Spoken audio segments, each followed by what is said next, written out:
Et bonjour à tous, ravi de vous retrouver pour l'émission du samedi 25 novembre 2023. On se retrouve avec un BTC qui a poussé ces dernières 24 heures, plus 1%, proche des 38 000 $. On a Ether qui est venu chercher à nouveau au-dessus des 2100, mais qui pour l'instant ne passe pas. Solana à plus 2% à 58,67. Plus 2 également pour Dogecoin et Tron. Chainlink quasi plus 3%, Avalanche plus 2, 2,50 pour LTC. Et ensuite, on part en bas du tableau avec plus 4,56 pour Kaspa qui se hisse top 22 à 14 centimes, 3 milliards de capitalisation, et on finit avec Ethereum classique, Atom Cosmos et le gros de Crypto.com qui continue de consolider sous les 10 centimes. Les 38 sur lesquels ça ne passe pas pour l'instant, avec un désintérêt assez profond de l'open interest, et puisqu'il y avait eu ce vendredi pas mal de clôtures au niveau des positions, en plus c'est le 3e vendredi du mois, donc en général ça épure pas mal. On va voir comment ça va se passer pour la clôture mensuelle ce coup-ci, puisqu'on n'est plus qu'à quelques jours,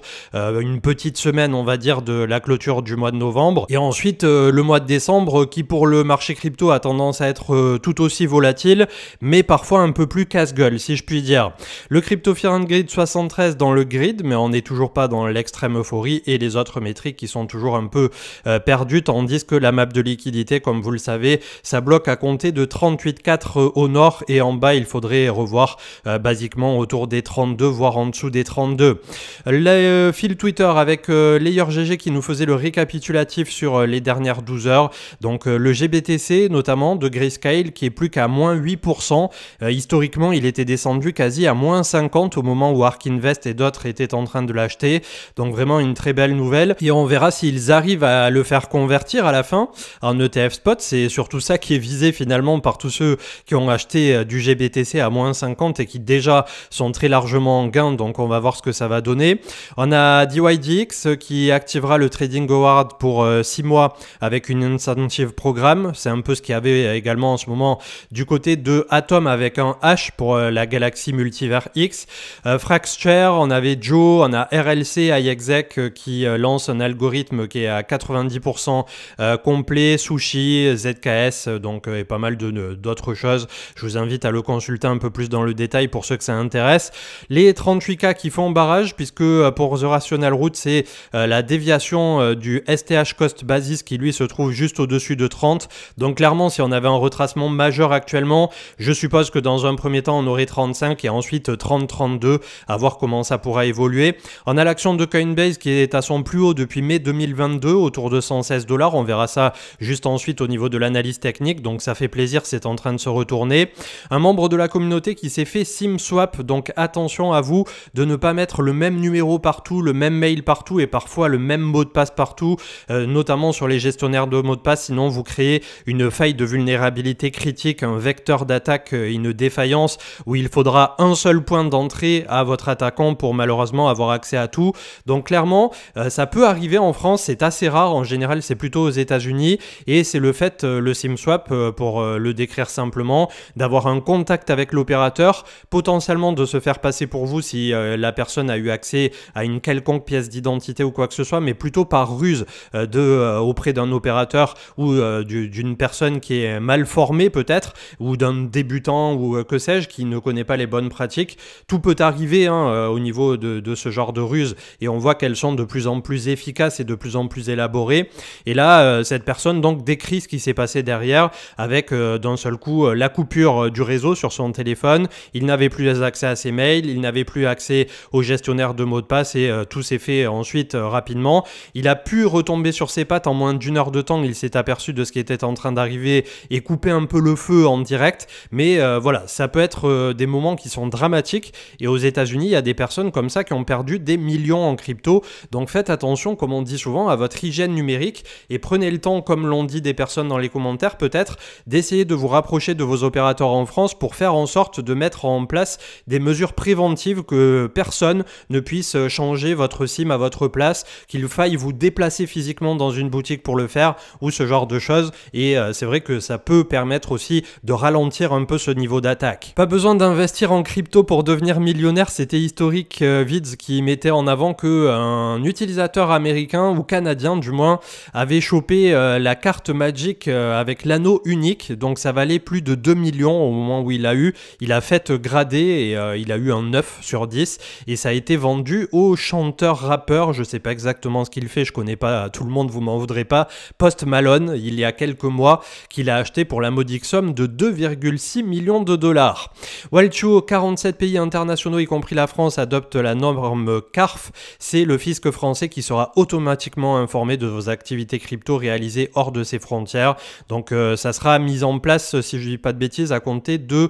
2027. Donc on a encore un peu large, mais clairement pour ceux qui n'ont toujours pas déclaré leur compte détenu à l'étranger ou les carabistouilles que vous faites en crypto en étant sur le sol français, ça semble être de plus en plus une mauvaise idée. Bitcoin, donc dans un petit triangle rectangle ascendant pour Axel Kibar qui fait là aussi des charts très propres, très épurés, que je pense même un débutant pourrait comprendre, ça c'est plutôt cool. Avec Cryptost, un réalisateur qui aurait détourné 4 millions de dollars sur Netflix, donc il devait faire des films et il a gamblé le pognon. Je crois qu'il a gagné de l'argent au passage, donc c'est ça qui est assez fou puisqu'il a dépensé son argent sur Dogecoin en particulier, mais aussi sur des voitures de luxe, etc. Mais derrière, voilà, il y a forcément un procès qui est en cours entre les deux et lui dit que c'est normal, que Netflix a pas respecté les termes, enfin bref, complètement rocambolesque. On a Stratège qui tease l'arrivée d'un Early Pass Salbound Token, donc vous aurez un accès bêta potentiel. N'hésitez pas à vous rapprocher de ce projet qui, pour rappel,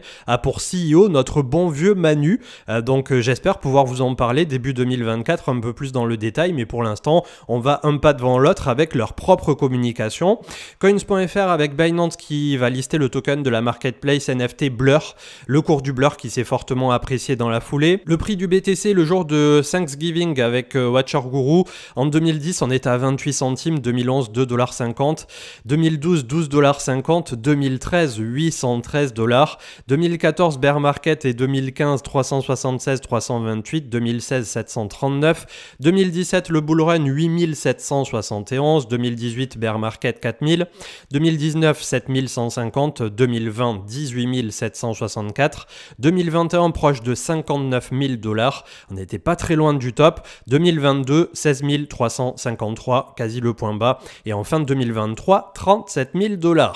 Avec Goku, il existe une forte demande pour les ETF Bitcoin Spot qui devraient recevoir, selon les analystes, 70 milliards, j'ai vu aussi une fourchette autour de 100 milliards de dollars de flux entrants au moment de leur lancement, c'est en tout cas ce que révèlent les analystes de Glassnode qui montrent également que plus de 76% des bitcoins sont bloqués et ne bougent pas actuellement, donc plutôt une bonne nouvelle pour l'assèchement de la liquidité. Et ensuite 70 à 100 milliards ça peut paraître anecdotique, mais si c'est de l'argent réel qui rentre, ça fera décaler le marché derrière de plusieurs centaines de milliards. Donc quand on a 100 milliards qui rentrent de vrai argent sur le marché crypto, en termes de capitalisation, on bouge de plusieurs centaines, c'est ça qu'il faut retenir. La question c'est, est-ce qu'on a 100 milliards qui rentrent rapidement ou est-ce que ça se fait sur 5 ans? C'est plutôt ça la question. On avait un petit Black Friday du côté de Realty, je vous invite à aller le consulter pour ceux qui sont utilisateurs ou qui souhaitent découvrir cette plateforme qui permet de tokeniser via des sociétés des biens immobiliers aux États-Unis. Axel Kibar toujours avec les probabilités au niveau de l'analyse technique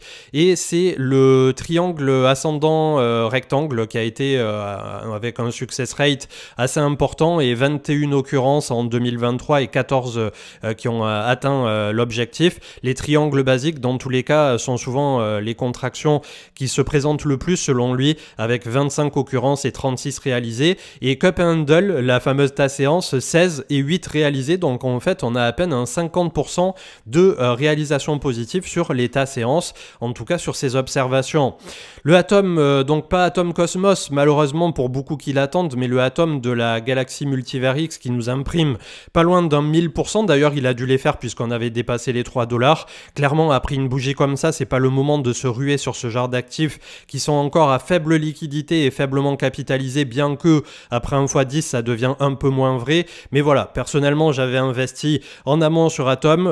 donc Multivers X Galaxy, et pour décrire un tout petit peu le projet, c'est un équivalent de AAV sur Multivers X, on est dans la DeFi, et finalement ce qu'ils ont proposé, c'est super intéressant, ils n'ont pas réinventé la roue une fois de plus, ils ont repris la bonne vieille incentive de liquidité de pool comme il y avait eu à l'époque de Ethereum Layer 1 quand la DeFi a explosé entre 2020 et 2021, et c'est exactement ce qu'ils ont proposé là, ce qui a permis à pas mal de gens de venir s'y intéresser, d'imprimer un peu d'argent. Plutôt que de faire un airdrop, c'est une manière un peu détournée de dire intéressez-vous à notre protocole et derrière vous verrez que vous en retirerez quelque chose et c'est exactement ce qui s'est passé en ce moment. Donc voilà, je suis pas en train de dire que c'est génial, que c'est la nouvelle pépite ou que ça va faire fois je sais pas combien comme bon nombre de mes confrères ou consoeurs ont tendance à faire, et c'est parfois un tout petit peu limite, mais bon, chacun sa communication. Ici, on n'est pas là pour raconter des bêtises, on essaie d'être le plus pragmatique possible et j'essaie au travers du temps de le devenir de plus en plus, de aussi ne pas minimiser les risques sur la chaîne puisque c'est très important et ça permet voilà d'avoir une image de fond qui est à peu près neutre et limpide. Une whale qui a payé quasi 84 bitcoins de fees, soit environ 3 millions de dollars en transférant 140 bitcoins, donc c'est la pool, je crois, je sais plus laquelle c'était d'ailleurs, Handpool, voilà, qui a récolté ça. Et je disais en rigolant, imaginez un solo miner qui valide le bloc et qui se retrouve à la tête de 84 BTC comme ça en claquant des doigts, c'est complètement ouf. On avait donc le vendredi, le fameux vendredi hier, Crypto Unfolded qui mettait en avant qu'on avait 108 000 bitcoins qui ont expiré du côté de Deribit pour 4 milliards avec un max pain qui était autour de 33 000, donc qui n'a pas été atteint. Je reviens pas sur Atom, donc au niveau de tout ce qu'ils ont décrit ici en anglais, mais vous avez un tweetos français, j'ai plus le nom, c'est dommage, qui est devenu ambassadeur pour Atom et qui est en train de vous faire des jolis posts, des jolies traductions, donc n'hésitez pas à aller un peu chercher si toutefois ce genre de projets peuvent vous intéresser. Le modèle Cycle Master proposé par Philip Swift sur Look into Bitcoin, donc c'est le fameux site où vous retrouvez je ne sais combien d'indicateurs, je trouve ça plutôt intéressant. Vous avez le petit descriptif de ce que ça prend en considération et c'est vrai que là ça prend tous les points bas, tous les points hauts et on pourrait avoir un point haut donc qui viendrait basiquement juste au-dessus de 100 000 sur ce cycle et c'est clairement un peu l'image que je m'en fais. Déjà si on vient à atteindre entre 70 et 100 000, pour moi c'est jackpot, c'est gagné entre guillemets pour ce cycle. Si on vient au-delà de 100 000, c'est de l'ultra bonus et je vous invite clairement à le prendre comme ça pour pas être déçu puisqu'au dernier cycle on attendait tous 100 000 comme le Messi, ça n'est pas arrivé et il y a eu beaucoup de déçus qui aujourd'hui encore des fois sur les réseaux, on attendait 100 000 etc. Donc clairement on a des objectifs mais ça n'empêche pas de faire un DCA inversé de sortie avant même qu'on atteigne complètement le dit objectif. La licorne autrichienne Bitpanda qui se déploie en zone EU, ce n'est pas la première fois qu'il se positionne en intermédiaire, notamment en marque blanche qui est proposée via Lydia et qui permet d'investir sur le panel d'ETF actions crypto métaux précieux. Et là donc c'est la banque autrichienne Raiffeisenbank qui proposera les services crypto à ses clients dès le mois de janvier via Bitpanda à nouveau en marque blanche. On avait Xavier Delmas sur Zone Bourse, 3 conseils pour bien finir 2023 mais il traite surtout du sujet épineux du market timing. Est-ce qu'il faut absolument attendre des grosses baisses, des grosses hausses pour commencer à se positionner ou est-ce qu'il vaut mieux rentrer d'un seul bloc en fermant les yeux un peu comme ça au pif et à un horizon de temps de 5 ou 10 ans, peu importe que vous soyez rentré sur un pic de marché ou un peu un bas extrême, ça ne fera pas une grosse différence puisque vous aurez déjà alloué tout votre capital et ensuite on peut constater sur des dizaines d'années d'historique que si on loupe les bonnes séances sur la bourse, quelques séances par an, on loupe le gros, le gras de la performance. Donc c'est une théorie qui peut se défendre. Personnellement, je pense que si on fait un DCA sur 1 an, 2 ans, et puis il faut avoir les moyens surtout de rentrer, quand on peut rentrer 200 € par mois déjà d'épargne ou 50 ou 100 €, c'est assez extraordinaire pour un Français moyen entre guillemets. Donc derrière ceux qui ont la possibilité de rentrer 10 000, 50 000, 100 000 sur un PEA ou sur un investissement primaire, ça représente une infime minorité de la population. Donc clairement, le DCA et le market timing, c'est peut-être 2 frères ennemis mais qui se rejoignent un peu sur la finalité d'investir au long terme et de posséder suffisamment longtemps ses sous-jacents et ses actifs pour en tirer toute la quintessence bien des années plus tard. On avait le hodl Bitcoin 1 hier avec Philip Swift toujours, donc Look into Bitcoin qui est à 70-71, donc on est clairement en pleine phase de hodl et de hold et de compression, de contraction de liquidité par rapport au Bitcoin. Comme je le disais il y a 2 jours en approche de Thanksgiving, clairement j'attends pas grand chose de 2024. On a BTC et ETH qui ont envie de péter, d'aller chercher ce semblant d'euphorie, peut-être l'excès à 40, 45, 48, je ne sais pas, mais on aura en 2024 quelque chose d'un peu plus costaud à traverser probablement au niveau des États-Unis. Toutes les métriques sont en train de se mettre en place en tout cas pour avoir une récession telle que ça l'a toujours été dans la fonction primaire de ce qu'a fait la Fed Fed, etc. à partir du pivot tel qu'elle le fera probablement en 2024. Il y aura pour rappel aussi un nouveau président des États-Unis à l'automne 2024 et pour nous ce qui nous intéresse, approbation ETF spot probablement entre décembre 2023 et premier trimestre 2024 puisqu'on a les deadlines et le halving du Bitcoin au printemps,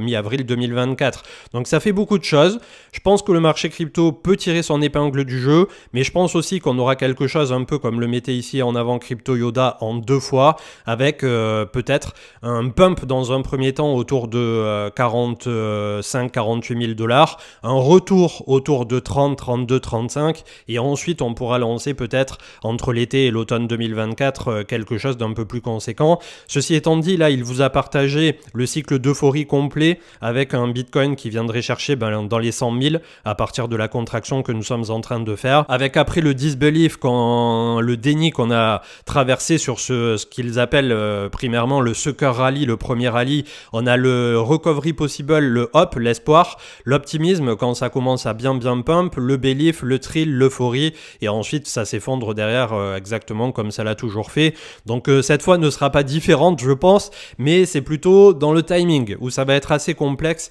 de savoir si ça pump immédiatement et frénétiquement début 2024, ce qui décalerait complètement le cycle d'un an. C'est assez gros quand même, un an dans le marché crypto, ou bien est-ce qu'on respecte à peu de choses près tout ce qui s'est toujours déroulé et on serait plutôt sur 2025. On a pas mal de Bitcoin qui sont partis de Binance et qui sont en train de revenir vers Coinbase, donc ça c'est consécutif à tout ce qui est arrivé du côté donc de Binance cette dernière semaine. KyberSwap qui a subi un hack de plus de 45 millions de $, mais je crois qu'on l'avait déjà traité la dernière fois, et je crois qu'il y a eu finalement un accord de 10% qui va être gardé par le hacker, 4,5 millions et il n'y aura pas de poursuite derrière. Ceci étant dit, même quand le hacker rend l'argent comme ça, bien entendu que dans le pays dans lequel il réside, il peut être attaqué directement, même s'il n'y a pas un dépôt de plainte officiel du projet. Ether qui arrive au bout d'une contraction dans un triangle de 535 jours depuis le décrochage à 880 qu'on avait vécu comme un drame absolu, et ce moment où on sentait que tout ce qui était bouclé dans la DeFi aussi était en train potentiellement de s'effondrer, c'était chaud. On a Grayscale qui dépose une nouvelle mise à jour de sa demande de conversion ETF Trust GBTC, et ensuite je crois qu'on retombe un peu sur les news précédentes. On avait la liquidité toujours avec Philip Swift, le petit Papa Noël CM qui est passé du côté de Twitter. J'avais prévu de distribuer 2 cadeaux en même temps que je m'occupais des cadeaux pour ma propre famille. Finalement c'est 17 cadeaux qui ont été offerts, un Mac Mini, AirPods Pro, 100 $ x 3 pour une aide aux associations des enfants du choix de 3 personnes, Subsonos Mini, des Ledger Nano S, de la crypto, un écran, un coffret découverte cigare, des jeux PS5 et encore des cryptos. Voilà, je sais pas ce qui m'a pété, je me suis trouvé un élan de générosité et j'étais un peu frustré finalement, pour être tout à fait transparent avec vous. Lors de l'appel pour le calendrier de l'Avent, j'ai eu 3 voire 4 pauvres réponses sur le mail. Alors j'aurais pu courir après tout le monde et le remplir bien entendu en galérant, mais voilà, on n'était toujours pas dans le mood du bull run, où finalement au moment où j'avais lancé le calendrier de l'Avent de 2021 et j'étais le premier à le faire à cette époque, peut-être même dès 2020, il y avait eu 50, 60, 100 demandes, j'avais dû refuser énormément de monde. Là aujourd'hui on est toujours un peu mou du genou sur les personnes qui sont enclins à donner, mais je ne jette bien entendu pas la pierre puisque on a traversé un bear market qui était excessivement difficile, donc je peux comprendre. On a une Tesla Model 3 Performance qui pourrait sortir dès la moitié de 2024, donc super cool avec le refresh style qui a été proposé. Et ensuite je sais pas du tout où j'en suis, je crois qu'on a tout vu, puisque le Serpentin aussi, je sais pas si j'en avais déjà parlé, il y a eu tellement de choses aussi qui se sont passées de nouveau en 2-3 jours que quand je fais pas d'émission de 2 jours justement, j'ai l'impression d'avoir raté une vie à vous retranscrire en information. Donc c'est le Psychology Market Cycle avec tout simplement toutes les phases, et on voit qu'on serait de nouveau plutôt en 2025 pour la phase d'optimisme absolu. Et voilà, au terme d'un peu de blabla, on arrivait surtout au sujet et au titre du jour. J'aurais peut-être dû d'ailleurs commencer par ça, puisque je sais que vous êtes beaucoup à préférer les émissions courtes que les émissions longues, mais forcément quand il n'y a pas d'émission de plusieurs jours, c'est un peu plus long. Et c'est le final boss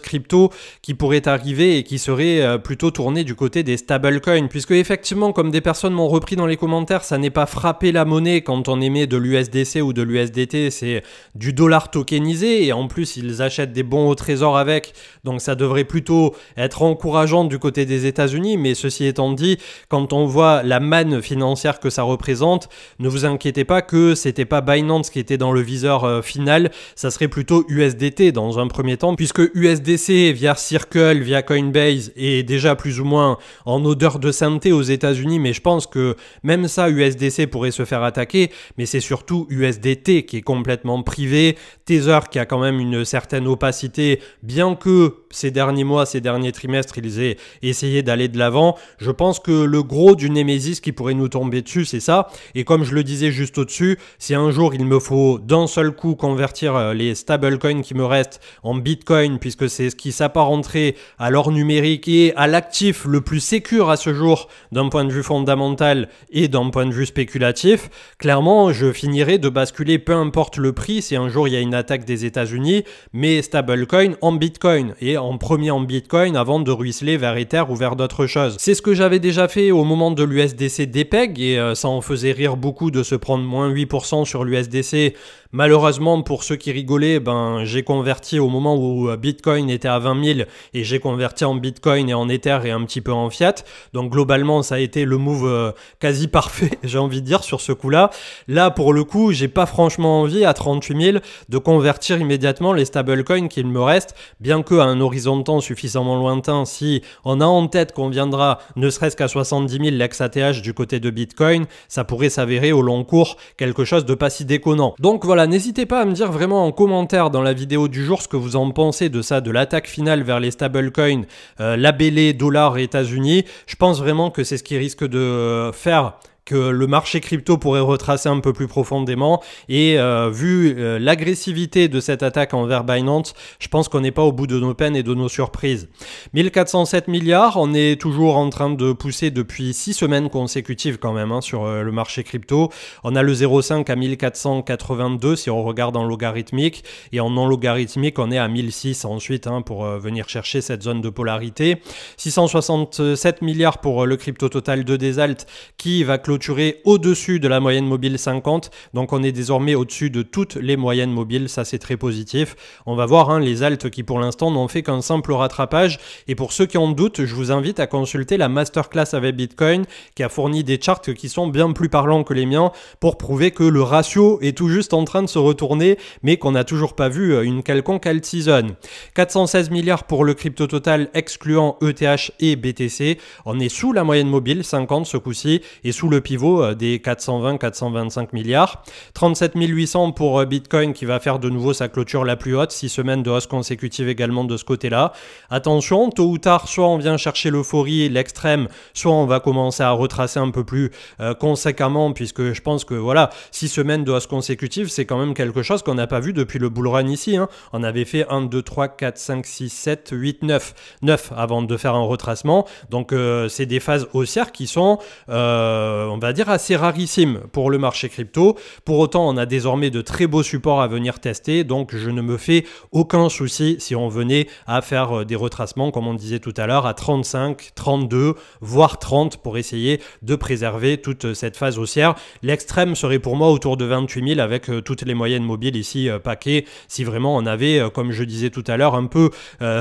les États-Unis qui sortaient la mitraillette et qui se mettaient à tirer sur les stablecoins. On a le gold qui est autour de 2000 $ l'once, donc les aficionados pensent qu'on pourrait break à partir de là. Je suis dubitatif, mais petit à petit, je suis quand même en train de rentrer des micro-piécettes sur le gold et le silver. Ether qui arrive en bout de course autour de cette contraction. Quand les 2100 vont péter, on ira quasi en ligne droite à 2004, je suppose. Il pourra se téléporter avec vélocité. Ça fait longtemps qu'on attend tout ça. On a Tao BitTensor qui est toujours au perché, donc dès qu'il est vendu, il est racheté. On va peut-être regarder en journalier, ça vaut le coup, pour constater qu'on avait eu un retracement à 222 et peut-être, attention, le double top à 310 ici, avec un désengagement progressif du RSI et des volumes. Je ne sais toujours pas ce qu'il adviendra de l'IA liée à la blockchain blockchain et à la crypto. Mais voilà, pour un actif comme ça qui a bien performé, c'est pareil, je peux comprendre l'engouement qu'il y a autour, mais au bout d'un moment, il faut savoir aussi être raisonnable de temps en temps.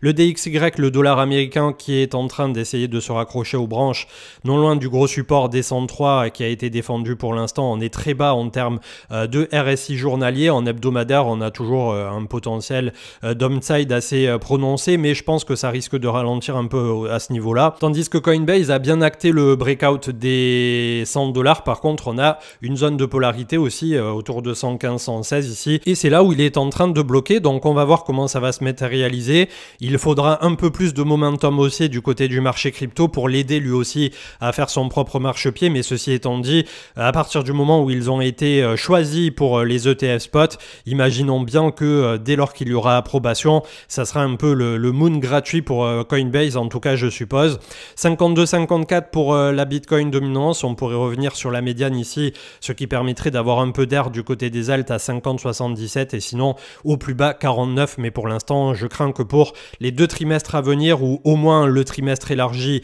jusqu'à la fin du printemps 2024, on est Dieu que pour Bitcoin au niveau du marché crypto, et la dominance qui reste extrêmement forte pour l'instant. Et la galaxie du gaming qui continue de rebondir, on a Mana Decentraland, on a Sandbox, je vois qu'il y a également, c'est lequel que j'avais vu, Engine, et je crois qu'il y avait Theta pour tout ce qui est plateforme décentralisée. Donc un beau momentum du côté du metaverse, gaming, etc.